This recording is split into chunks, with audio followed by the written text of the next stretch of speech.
In the licensing agreement, the nonprofit is licensing the patents to the for-profit. Gotcha. So the money comes back in.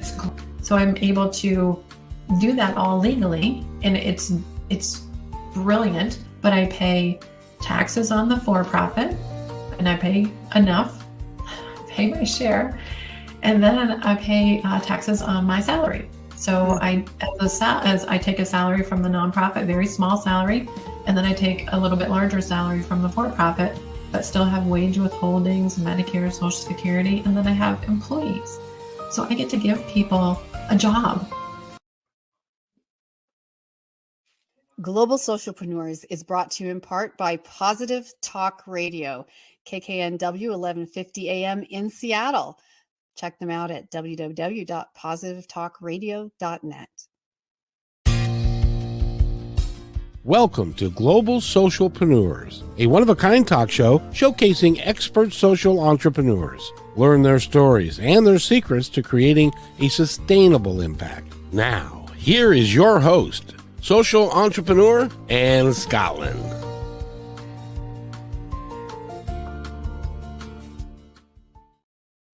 Hello and welcome back to Global Socialpreneurs. I'm so happy to have you with us today, and also excited to let you know that at the end of the show, I'm going to be making a few announcements, including new platforms we're going to be streaming to, including Apple TV, Amazon Fire, Roku. So stay tuned for that. And we will continue to be airing on USA Global TV Network as we have, as well as if you're a fan of E360 TV, we'll be airing on there soon as well. So thank you so much for being here. We're having a conversation, a global conversation about social entrepreneurship, what it is, why it matters, why it's different, how it is often defined differently. And we're working to really create more awareness around what social entrepreneurship is and how it creates an alternative to some traditional models of humanitarian impact, of social impact, of environmental impact. For-profit has sometimes been thought of as a dirty word when it comes to creating impact. So we're here to reevaluate that. And you can check out more on the website, globalsocialpreneurs.com. And today I have an incredible guest that I've really been looking forward to having here on the show. You're going to love her. Her name is Gail Lynn. She's a social entrepreneur, and Gail worked relentlessly for 2 decades in corporate America, in engineering and telecom and Hollywood, which, as you know, I've also been. But when she was diagnosed with severe cardiovascular stress, she began to explore other ways of creating a healing impact, especially with natural healing, and especially became passionate around the scientific healing of light and sound, which you're going to hear more about today. And it's fascinating. So I'm just giving you a little insight into her business. In 2010, she opened her first light and sound therapy center in Denver, Colorado. And in 2020, her patent was approved for the Harmonic Egg. Congratulations. Please help me welcome Gail Lynn. Thank you for having me. I'm excited to be here. So happy to have you here too, Gail. Just such a treat to have someone so inspired to create a difference and someone who just lives life passionately. Tell us just a little bit about what got you interested in the wellness healing that you found, and then we're going to talk about how that brought you into more of a social entrepreneur and also a nonprofit environment where you could make a bigger impact. So tell us a little bit more about how you came into healing. Well, when the medical system failed me, and I've seen it fail a lot of other people, it's usually the story of healers. And I don't consider myself a healer. I consider myself more of a social entrepreneur to help others, to bring community together. And so when I got sick, I had to find other means to get well. And so being an engineer, being in corporate America, I had a lot of resources, but in the medical field, sometimes those resources fail you, especially with the diagnosis was migraines and severe cardiovascular stress. So that's really hard to find solutions for. So when I found sound and light therapy, it made me realize that we're vibrational beings of light from source. So why not heal with sound and light? It just made sense to me. That's amazing. And discovering this for yourself then really led you and your engineering mind into creating a new disruptive technology around that healing. So tell us a little more about that. So my business model is more of to help people find alternative ways of healing. But I also created a business model that I thought was needed, and I think it's needed in this time, where it's the divine feminine. It's the matriarchal business model of cooperation. We're all connected. We are all one. And what happens to one of us happens to all of us in our social communities. And so creating this business model to have cooperation and community, and my brand attributes are love, integrity, reliability, and community. So when you do that, and we have all of over 130 centers now, creating communities of love, integrity, reliability, and you can't help but just feel the love when you walk into a location. So I feel like this is what we need more of. We need more love, we need less fear, and we need to come together in community. It's so true. It's so true. And I love that that is your driving factor, the foundation that you're coming from. And one of the things that you're doing in community, as well as your for-profit business that is providing healing with this new technology that you've created. Tell us just a snippet, because we're going to come back to it during this interview, but about the Harmonic Egg and where it came from and what it's doing. So the Harmonic Egg came from source energy. It was just the universal wisdom that was a download, and it's sound and light in a resonant chamber. So there's a lot of vibration beds, there's light therapy, but Edgar Cayce, maybe some of your audience hasn't heard of him, but he was considered the sleeping prophet back in the, say, 20s, 30s, 40s. He passed away in the 40s. And he knew that if somebody would bring together spiritual forces of sound and spiritual forces of light, it would be a great modality for the future. So I can't take a lot of credit for it. It was in the universal wisdom. And then I was just crazy enough to bring it through. So when I see my name on the patents, I have to laugh. But in the 3D earth plane, we have to have patents. We have to have contracts. We have to protect ourselves. So inside this resonant chamber is beautifully immersive experience with music that I produce, music that is consciously created. So you have 40 minutes of immersive music with 10 minutes of silence. And I think in the silence is where the magic happens, because we don't spend enough time in silence. And that's when we can talk to source energy. We can talk to God, whatever word you use for that, God, your higher power, connecting to the higher power, releasing the trauma that is the baggage that keeps us from doing our dream, from being on our path. So you can peel back all those layers of the onion, and you can take away all your excuses for why you're not doing your dream, why you're not on your path. And it's been a beautiful expression for people to really connect. And inside an egg is where you can birth things. So if you want to birth more courage and incubate a book or a piece of art, you can do that inside of the egg. That's amazing. And I love one of the phrases that you have on your website describing yourself as the egg mother, which I think is just fabulous, actually. The egg mother, bringing health and healing. Now, there is in natural and alternative therapies around sound and light, there is an audience, especially in this country. I know you're growing. Like you said, you already have 130 locations where people can experience this in the United States. But part of your business model is that you're using your for-profit, a percentage of your for-profit incomes to help run a nonprofit. And I think this is really interesting, because a lot of social entrepreneurs that talk to me and that are involved in my network will ask, okay, so there's advantages to being a for-profit and a nonprofit. What motivated you to have both, and how are they complementary to one another? Oh my gosh, that's such a long question, or a long answer. But Okay, I just want to say that we're 130 centers worldwide. We're in 10 countries now. Worldwide. Yeah. So I just want to clarify that for people who be like, oh, I can't go anywhere. Yeah. Incredible. So So I guess the question would be, I'll just reframe that. So you have this method of healing that you have in so many countries now around the world. And in addition, you wanted to add to this for-profit impact. You wanted a nonprofit. And we were talking just a little bit before the show about something I think you and I both share passionately, which is, what does spirituality really mean? And how can it make the world a better place? And for those of you who are watching this show and know that my previous show was called I'm Spiritual ... but know that we've had some really exciting conversations about non-traditional spirituality and just people finding their own way. So before we dive into the business end of it, tell us a little bit about what your nonprofit does and what inspired you to start it. So the nonprofit is a 508c1a, which is a faith-based organization. And I wanted to, well, I didn't want to, my guides wanted me to redefine what organized religion was, what is community.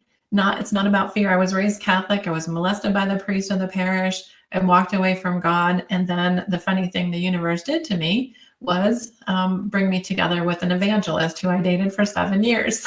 So kind of, you just got to laugh at the universe. And so I thought, let's bring something different to community, to spirituality, where we come together, we give back, we are all one. When I created the for-profit, how much money is too much? I don't need 6 houses and a boat and a plane and 31 cars. I don't. I want to see everybody be in abundance. I want to share. So I thought, what if I have this really profitable company now and I want to give back? Creating the nonprofit was brilliant because I have a disruptive technology. So I donated those patents to the nonprofit. So they are under a faith-based organization now. And we had all the attorney fees and all the legal licensing. And I had to hire a new CPA that understood a 508c1a, which is also called a private membership association, which people will know as a PMA. And a PMA has a lot of protections. So I would encourage people to create these protections and when they're on their path to financial freedom. And then I thought, okay, so I don't mind paying taxes. I want to see the kids having pools and recreational stuff. I want to have good roads. But I also have an issue with the taking advantage at the top and taking care of themselves. When they're voted in by the people, for the people, and they're taking care of themselves, I have issues with that. So I thought, if I can take some of the money that I save on taxes and give it back to organizations that I believe in that really need help, that are trying to bring communities together and spread more love. So I do horse rescues, the Island Dolphin Care in Key Largo, Florida. I'm a founding member of the Wildlife Animal Sanctuary in Keensburg, Colorado. And then when I see things that happen, tragedies in Maui and the Marshall fires we had here in Colorado, I'm able to just pop right into my nonprofit and throw some money at families through their GoFundMe pages. I'm not donating to the government organizations that are quote unquote helping them. I'm looking for the families that the money is going to go all to them directly. So I look for integrity organizations and that are doing good things to help communities and bring more love to the planet. And that's where I'm putting my money. And I love it. And what is it all, worth if you're working so hard and you can't give back? I love this model, and I hope that everyone listening is really listening right now, because what she said was so valuable, what Gail just shared with us.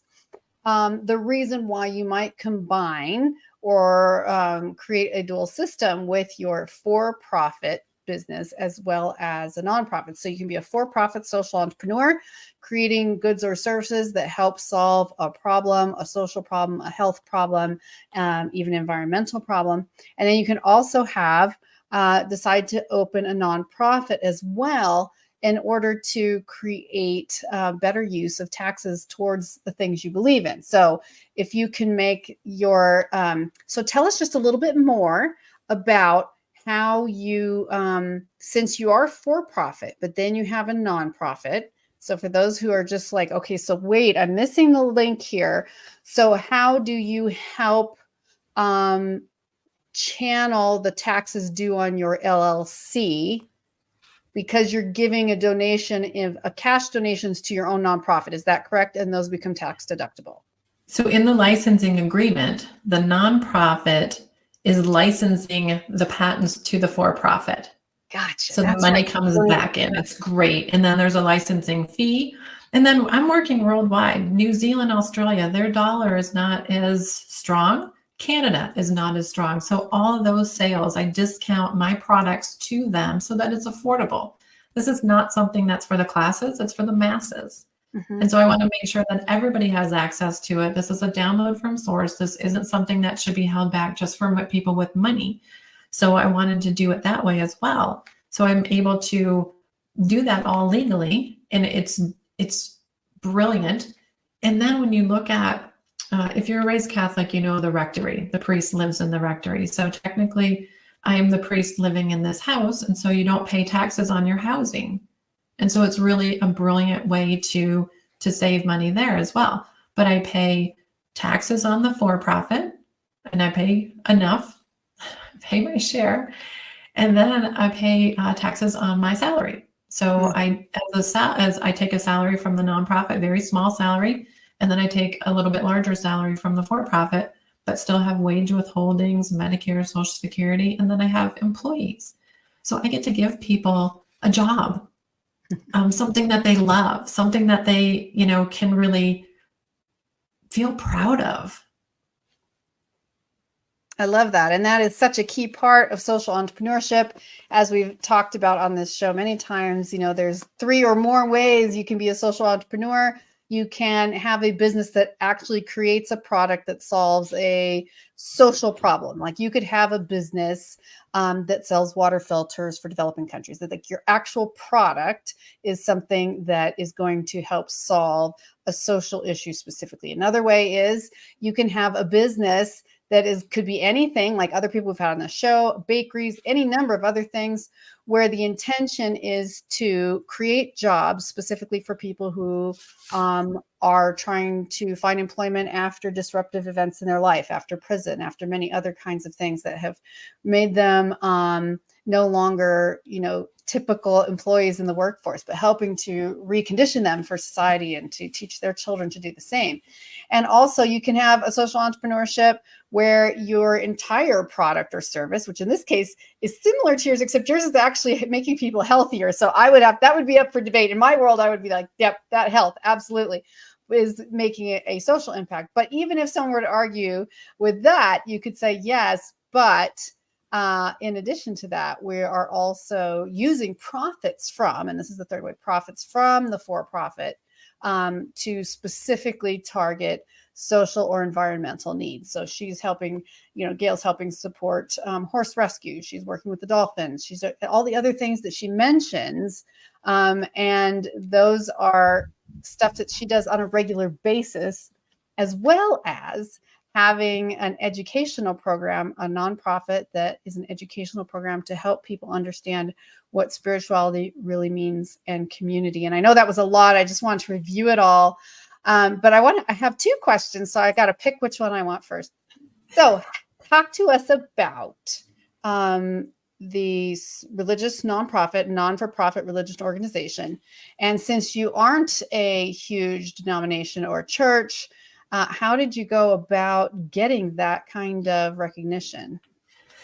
So because I have over 130 center owners now, and we come together in community on Zoom calls every other Friday, and then we end with an intention or a prayer to support each other. So last week's intention was for everybody to close their eyes and feel what it would feel like when their center is full and they are in abundance and they are helping people, and people are coming in and having amazing results, and then telling their family and friends about it. And so I try to encourage them because I want everybody to be in abundance. So I put a lot of money back into the company for PR and marketing and doing interviews with people like you so we can get the word out. And then I do some financing as well, because some people who are healers, they don't have good credit. And so we get judged by our credit score. And banks are not willing to take a chance on someone with a low credit score or somebody who's wanting to do something for the world. They're willing to invest in things that, don't really contribute to love in society, but they're not willing to invest in people who are willing to or wanting to serve people and give them a better quality of life.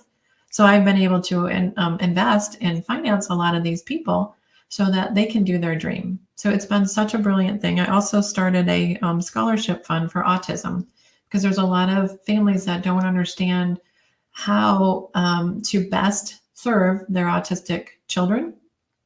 And so I work with Suzy Miller, and Suzy Miller, and then she's able to serve more families to support them. So there's just kids and animals for me. That's where I put my money. Absolutely. I love that so much. I love that so much. So, wow, you just talked about so many things that I don't even know where to begin, because I'm just so excited. And you already named one other way of being a social entrepreneur. And I kind of want to go back to that as well.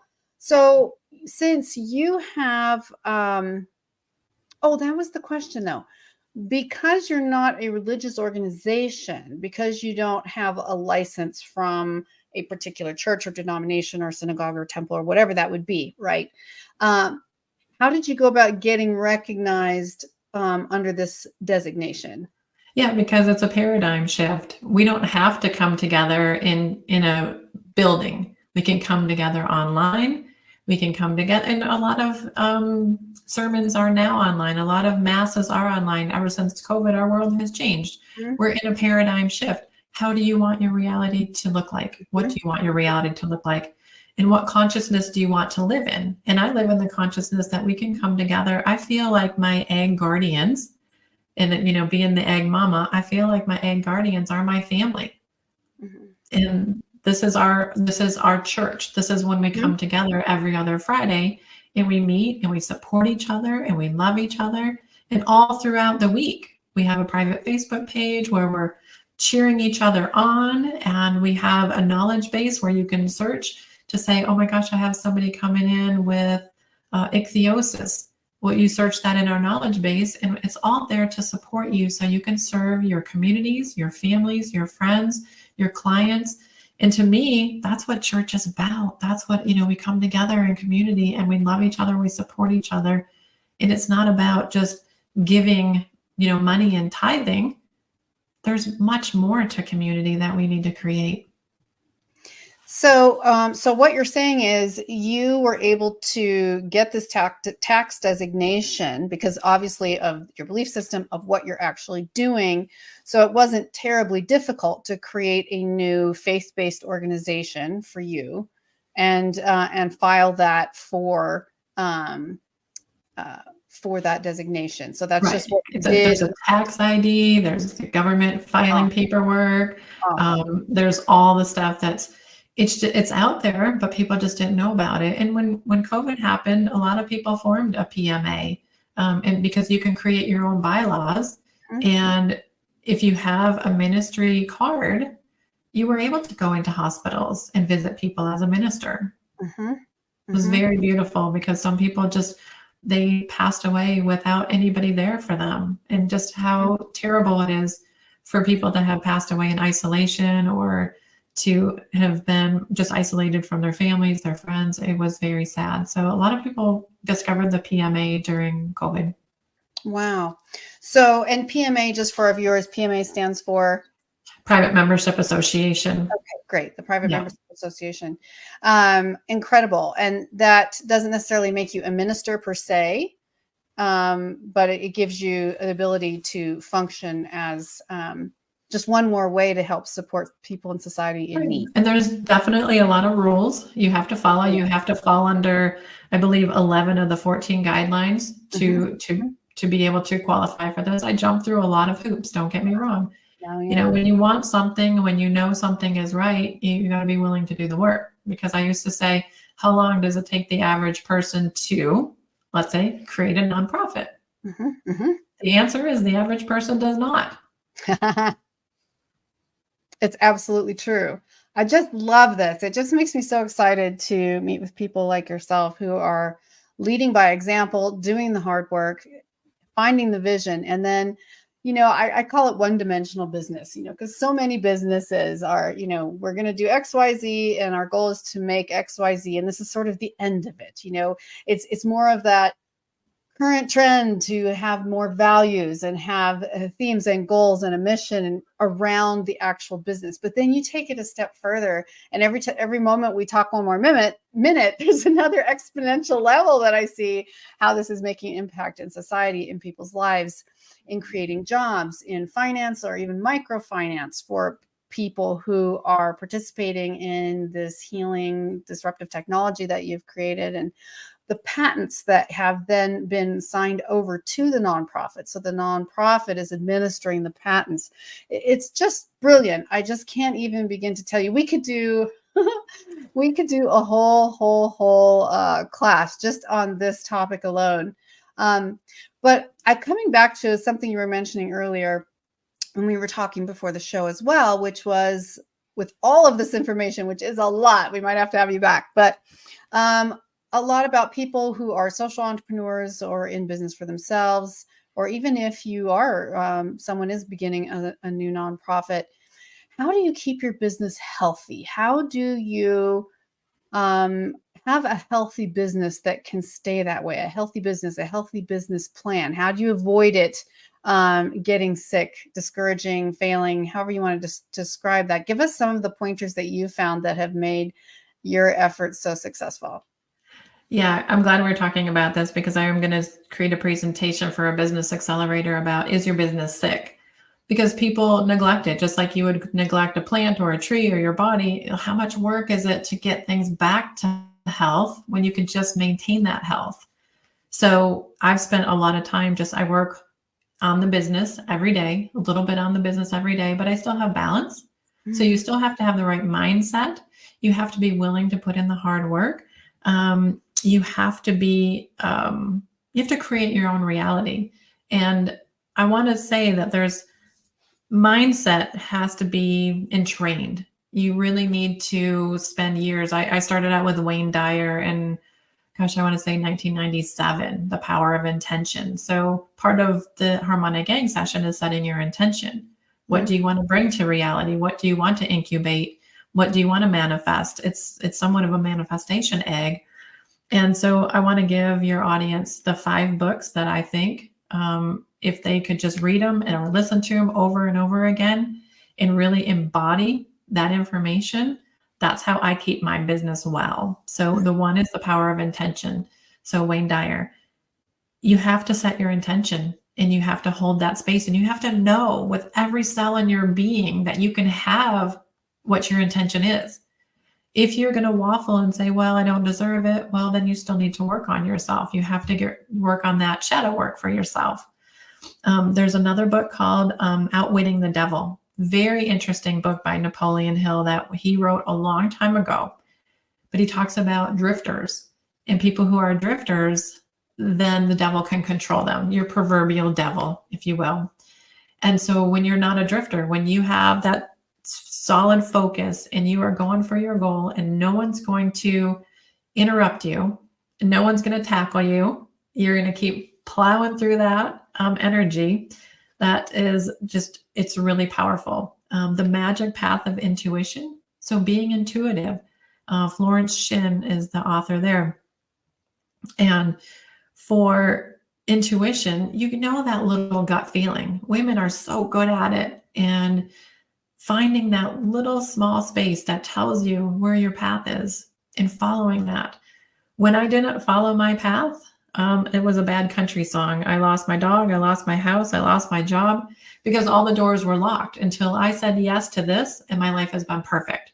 But I said I wanted to just play the country song backwards, get my dog back, get my house back, get my job back. But I really didn't, because it was not my path. So that's a great one. And then this is a hidden gem book. Never Look at the Empty Seats. Charlie Daniels. And he reads it on Audible. So he's passed now, rest in peace. I love him. But he talks about how many failures he had, and people look at him and say, "Well, Charlie Daniels, he was famous and he had it made."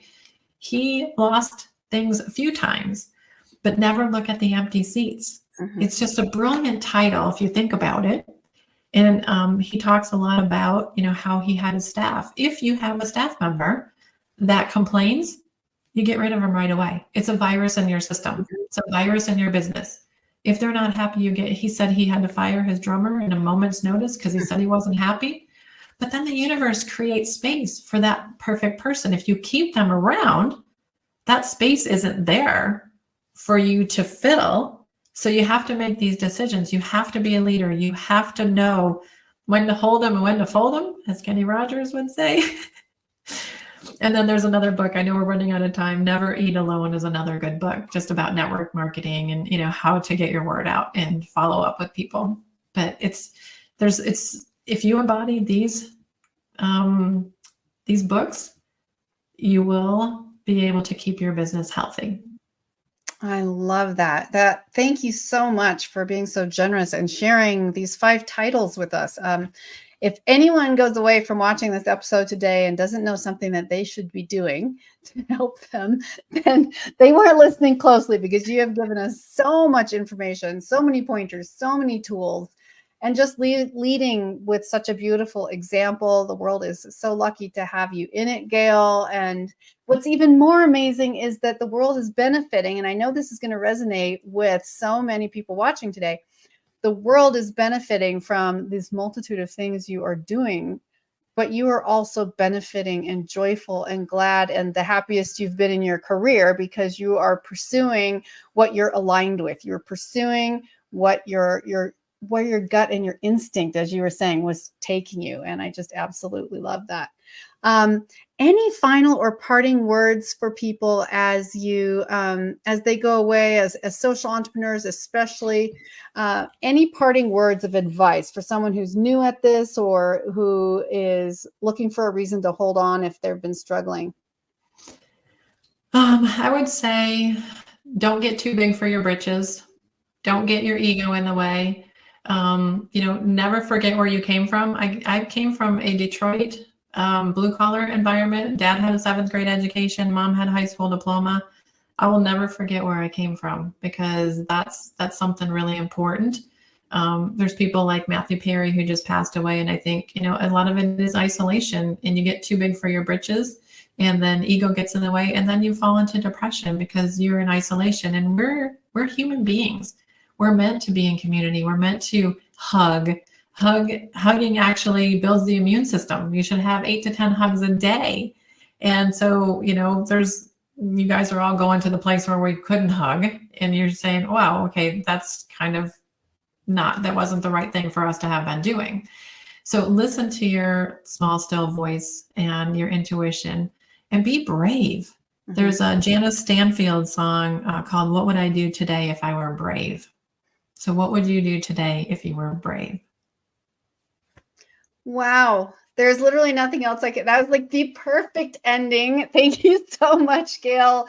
I am just so incredibly encouraged and motivated by you and by what you're doing. For all our viewers, please check out Gail's links here. They're up on the screen. They'll also be in the notes, so you can click over, find her on social media, find her on her website or online, and see some of the great things that she's offering for people. So much more for you to explore. And I hope that all of you have joined us today watching or listening to this show.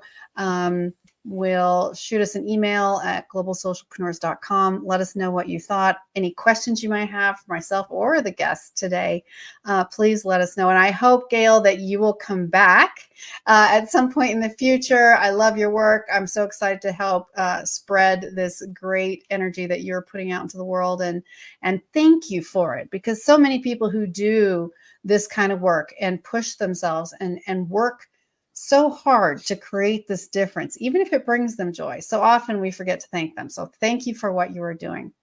And thank you all of you for watching. We stream live on Wednesdays at 9 a.m. Pacific. That's 12 p.m. Eastern. And you can watch us from anywhere in the world on USA Global, soon to be also on E360 TV, Amazon, Apple TV, Roku, you name it. We will have an update on our website soon with those networks so that you can watch it on the one that's most convenient for you. If you know someone who would be a great guest on this show, a social entrepreneur who has something, an incredible story and something motivating to share with those of you interested in this passionate cause, then please let me know. We would love to talk to them and see if it's a good fit. Thank you, Gail. Thank you to Heather, our producer. Thank you, everyone, for watching today.